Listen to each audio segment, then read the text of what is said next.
القهوة والماكلة المالحة في السحور حاجتين قاعدين يضروا فيه. خليني نفسر لك كيفاش. الغلطة الأولى هي شرب القهوة في السحور، على خاطر لا كافيين ان افي ديوريتيك، معناها تخلي بدنك يخسر كميات كبيرة من الماء ولا ملاح في وقت قصير، وزيد تزرب في الديزيدراتاسيون في وسط النهار. وبصيلات الشعر هي أول حاجة تتأثر بنقص الماء.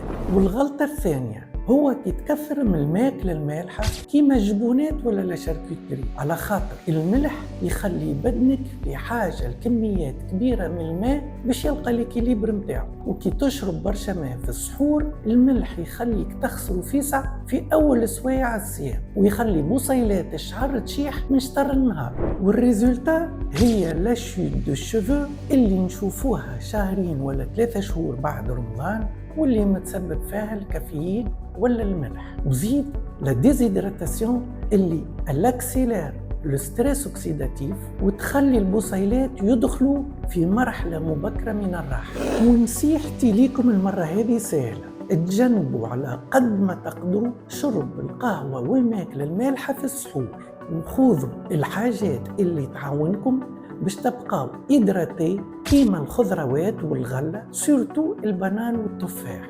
واشربوا برشا ماء من شقان الفطر للسحور.